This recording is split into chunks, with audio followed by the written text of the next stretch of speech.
Shalom saudaraku dikasih Tuhan. Kembali kita akan melanjutkan pelajaran The Secret of 1 Yohanes. Kita sudah masuk di dalam bagian yang ketiga, yaitu tentang perbedaan anak Allah dengan anak iblis.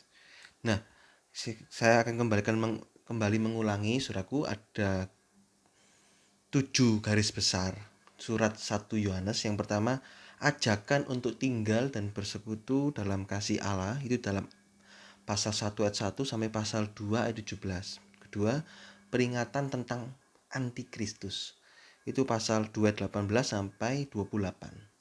Ketiga, perbedaan antara anak-anak Allah dengan anak-anak iblis, itu pasal 2 ayat 29 sampai pasal 3 ayat 1 sampai 24. Nah, itu kita masuk di situ ya. Nanti di bagian yang keempat tentang penegasan kembali ajaran sesat dari antikris, kita akan pelajari juga nanti, tapi kita masuk dulu di dalam bagian yang ketiga. Nah, di dalam bagian ketiga ini seharusnya itu masuk di dalam pasal yang ketiga, tetapi pasal 229 itu saya masukkan di dalam bagian yang ketiga ini. Kenapa? Karena ayat pasal 229 ini merupakan pembuka gitu. Pembuka di dalam atau pendahuluan dari ayat pasal 3 ayat 1. Itu saling berkaitan. Nanti kita akan lihat kenapa kok nyambungnya itu loh, saudaraku. Jadi bagian yang kedua close, berhenti sampai di dalam ayat 28 pasal 2. Oke, saya akan bacakan dulu di dalam Yohanes 2:29. Jika kamu mengetahui bahwa Dia adalah benar, maka kamu juga mengetahui bahwa setiap orang yang melakukan kebenaran dilahirkan dari Dia. Nah, pada bagian ini kita belajar tentang perbedaan anak-anak Allah dengan anak-anak iblis. Kita harus tahu ini, di dalam dunia ini hanya ada dua tuan, yaitu anak Allah, anak iblis. Atau di dalam Matius 6:24, Allah dan Allah atau Mamon gitu. Tidak bisa mendua hati. Kalau mendua pasti akan lari ke iblis. Allah tidak mau diduakan, dinomor duakan. Dalam Wahyu 3:16, suam-suam kuku diludahkan. Nah, akan dimuntahkan. Tidak mau, Allah tidak suka jalan abu-abu. Oleh karena itu, kita harus mengambil keputusan yang benar dari diri kita. Lukas 12:57. Jika kita memilih Allah, maka haruslah berlaku selayaknya anak-anak Allah, saudaraku. Tapi jika kita memilih iblis, maka bertobatlah. Karena iblis adalah bapak pendusta dan pembunuh manusia. Sehingga pasti kita akan dikecewakan pada akhirnya. Ujung dari mengikut iblis adalah neraka yang kekal. Tapi ujung dari mengikut Kristus, sorga yang mulia dan kekal. Ya, saudaraku. Nah, kembali di dalam pasal 2:29, kita akan belajar, saudaraku, di sini orang yang melakukan kebenaran itu dilahirkan dari Allah. Jelas dikatakan, jika kamu atau bahwa setiap orang yang melakukan kebenaran dilahirkan dari Dia. Nah, pada ayat 29 ini jika kita membaca sekilas, memang tampak suatu kalimat yang berdiri sendiri. Yang tadi saya sudah ceritakan di pendahuluan. Memang saudaraku, ayat ini seharusnya masuk ke dalam perikop tentang anak-anak Allah dan iblis, yang berhubungan dengan 1 Yohanes pasal 3. Kan Alkitab ini, penomoran Alkitab ini dinomori oleh manusia. Jadi penulisannya itu nggak ada nomor di naskah aslinya. Ini hanya dinomori untuk memudahkan menghafal, memudahkan dan lain sebagainya lah. Itu istilahnya itu apa ya? Saya lupa sejarahnya itu, dinomori itu, saudaraku. Nah, jadi ada ayat, ada pasal. Tapi pasal 2:29 ini masuk dalam perikop anak-anak Allah dan anak-anak iblis. Gitu, saudaraku. Tapi tidak apa-apa, kita ikutin aja ini. Saya mengelompokkannya seperti itu. Pada waktu saya membaca pasal 2:29 ini masuk di dalam perikop ini. Gitu ya. Nah, Jika kita mengetahui bahwa Allah adalah benar, itu tulisan pasal 2:29, itu sama dengan Roma 3:24. Saya bacakan Roma 3:24. Dibenarkan dengan cuma-cuma oleh anugerahnya. Dibenarkan dengan cuma-cuma oleh anugerahnya. Nah, jika kita mengetahui Allah ini benar, tidak bohong. Jadi termasuk juga firman-Nya ini juga benar. Tidak ada dusta di dalam firman Tuhan, saudaraku. Nah, ketika kita mengerti ini, maka saudaraku, kita juga mengetahui bahwa setiap orang yang melakukan kebenaran itu dilahirkan dari Dia. Nah, ayat ini mengandung pengertian atau rahasia yang besar dalam hidup orang percaya, itu kebenaran mutlak itu adalah Allah. Ya. Kita tahu enggak Allah ini benar? Tahu. Nah, maka dari itu kita juga tahu bahwa orang yang melakukan kebenaran dilahirkan dari Allah. Karena Allah ini kebenaran. Jelas di Roma 3:24, saya ulangi lagi supaya kita paham term ini, hukum firman Tuhan ini. Roma 3 ayat 4.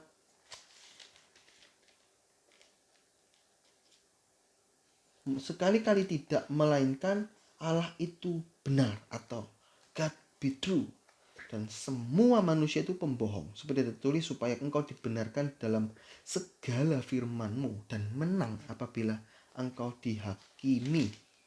Ya, tadi saya ada salah ya. Tadi itu saya baca Roma 3:24, dibenarkan dengan cuma-cuma oleh anugerahnya. Yang benar itu Roma 3 ayat 4. Allah adalah benar. Tidak ada ketidakbenaran di dalam diri Allah. Dan firman-Nya juga kebenaran. Yohanes 17 ayat 17. Nah, perbedaannya apa, saudaraku? Allah ini adalah kebenaran. God be true. Allah adalah benar. Allah itu benar. Allah tidak mengandung kebenaran. Jadi kalimat pertama ini, jika kamu mengetahui Allah adalah benar, Allah itu ya kebenaran itu sendiri. Jadi bukan mengandung. Kalau mengandung itu berarti ada komposisinya, berapa persen kandungannya dan lain sebagainya. Tapi kalau kebenaran itu ya Allah itu sendiri. Ya itu beda pengertiannya ya, saudaraku. Jika mengandung kebenaran, maka Allah itu diisi kebenaran. Itu menjadi salah, itu menjadi sesat.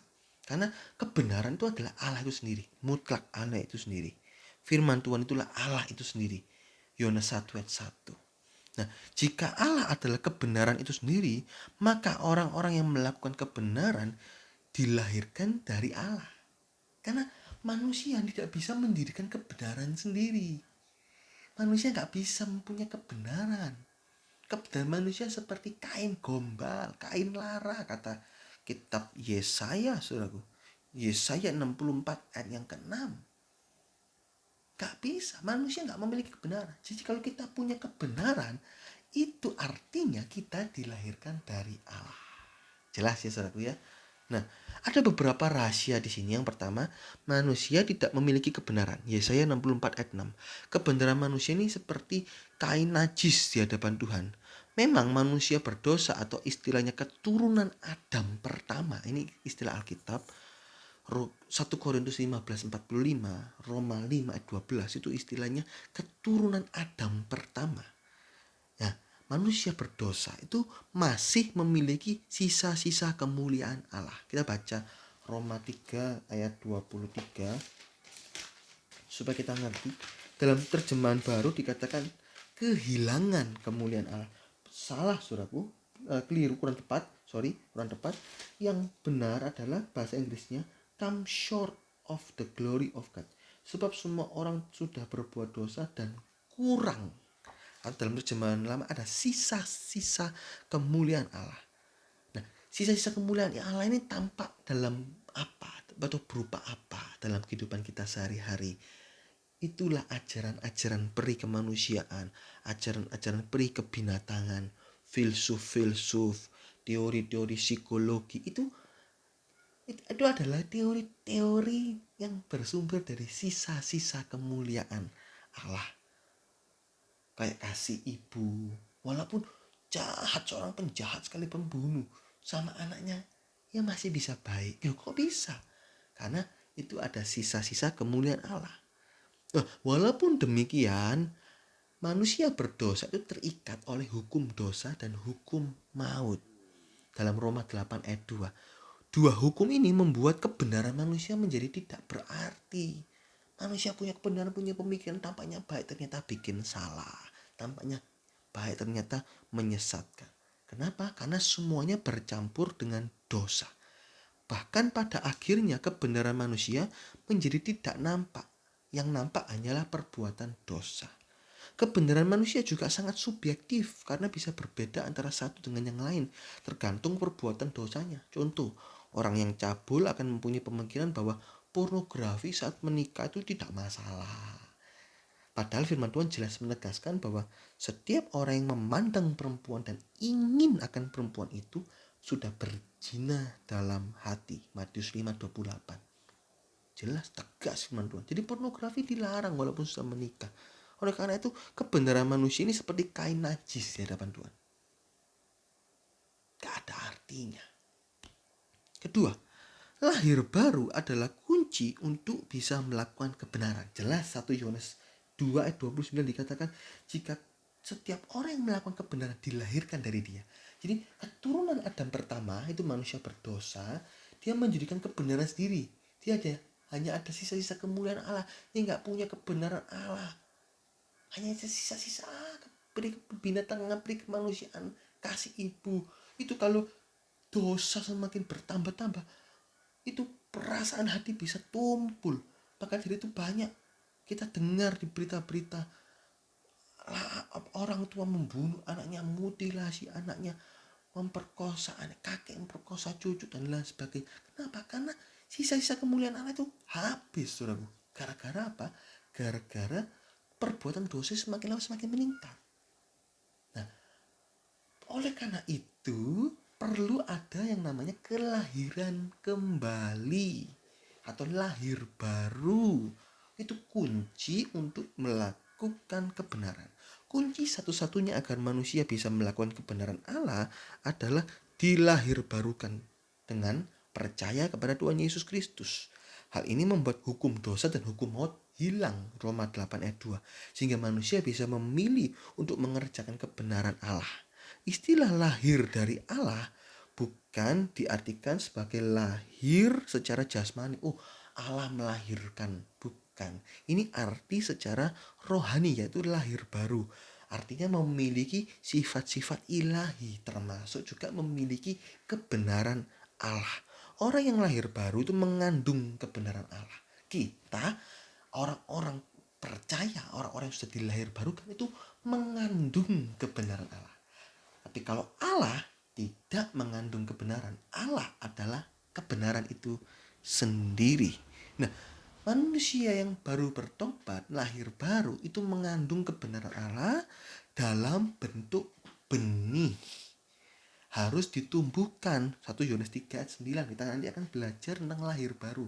Kita sudah belajar tentang lahir baru dalam The Secret of Titus pasal 3 ayat berapa itu, saudara bisa baca lagi. Nah, di 1 Yohanes juga dijelaskan lebih rinci lagi. Ya, sama-sama rinci lah, tapi kita akan melengkapi nanti di dalam 1 Yohanes, saudaraku. Nah, kuncinya tuh harus lahir baru, seperti dalam bentuk benih, itu harus ditumbuhkan. Nah, saat ini perenungannya adalah apa? Nah, perenungannya adalah berapa persen kandungan kebenaran firman Tuhan dalam hidup kita, dalam pikiran kita, perkataan kita, perbuatan kita, perasaan kita. Berapa persen? Coba kita renungkan satu hari, berapa persen kita melakukan kebenaran firman Tuhan? Berapa persen yang tidak? Ayo kita mau perbesar kandungan kebenaran Allah dari perkataan kita, dari pikiran kita, dari penglihatan kita, dari pendengaran kita, dari perasaan kita. Berapa persen? Tingkatkan terus persentase kandungan Allah, kita kandungan kebenaran Allah. Nah, Ada orang-orang percaya yang tidak menampakkan kebenaran Allah dalam dirinya. Karena setelah percaya dia kembali hidup dalam dosa. Ada jenis ini. Itu dalam Galatia 3:3. Adakah kamu sebodoh itu? Maukah kau berakal dengan orang mengakhirinya dengan daging? Orang ini mengubah anugerah Allah kepada nafsu yang tidak terkendali. Yudas 1 ayat 4. Saudara bisa baca, bisa dengarkan hidupnya di dalam The Secret of Yudas 1 ayat 4. Artinya di sini mereka merasa anugerah Allah dipakai untuk melakukan kejahatan. Mereka merasa Allah itu kasih, tinggal minta ampun, Allah ampuni. Wah, ini benar-benar menganggap sepi kemurahan Allah, meremehkan anugerah Allah, saudaraku. Mereka juga membebaskan hawa nafsunya karena hukuman gak kunjung-kunjung datang. Mazmur 73 11-12. Mana hukuman Allah gak datang-datang, jadi bebas berdosa. Sehingga nafsu berdosanya makin kuat. Roma 13 ayat 14. Orang-orang inilah yang membuat orang yang tidak mengenal Allah itu menghujat nama Tuhan. Roma 2:24. Kenapa? Melihat perbuatan. Ini orang Kristen. Aku gak Kristen lebih baik dari orang Kristen. Aku gak mau jadi percaya Tuhan Yesus karena aku yang dipercaya Tuhan Yesus malah jadi berbuat dosa seperti dia. Malah menikah lagi, malah berzina. Saya gak mau. Saya gak percaya Tuhan Yesus. Hidup saya sama istri saya baik-baik aja. Itu orang Kristen banyak bercerai. Aduh, sedih, saudaraku. Sangat menyedihkan. Tipe-tipe orang Kristen seperti ini mengaku percaya tapi tidak menampakkan kebenaran Allah. Gak ada kandungan kebenaran Allah dalam dirinya, 0%. Sedih saya, saudaraku. Sedih saya dengar orang-orang Kristen seperti ini. Jadi seseorang tidak bisa melakukan kebenaran Allah jika berada di luar Allah. Karena hanya orang-orang dari Allah saja yang bisa melakukan kebenaran Allah yang ditanam dalam dirinya. 1 Timotius 6 ayat 11. Jadi bisa mengerti, saudaraku, pelajaran 1 Yohanes 2:29. Jika kamu mengetahui Allah adalah benar.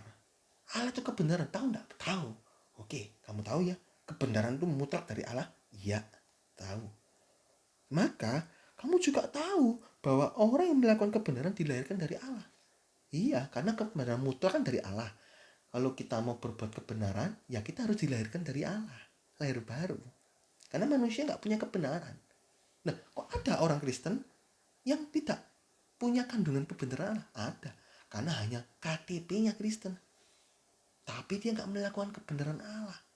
Itu yang membuat batu sontoan bagi banyak orang. Oleh karena itu kita merenungkan berapa persen kandungan kebenaran Allah dalam diri kita. Bertobat, saudaraku. Perbaiki yang salah. Terus meningkat seperti Kristus sehingga penuh kebenaran Allah. Dalam kitab Titus dikatakan menghiasi pengajaran Allah. Dengan apa? Dengan ketaatan kita. Bagaimana orang bisa tahu bahwa Yesus itu penuh kasih? Ya, melihat orang-orang beriman yang di sekitar mereka yang penuh kasih. Bagaimana kita tahu ajaran firman Tuhan yang mengatakan jujur? Ya, dari orang-orang yang melakukan kebenaran itu.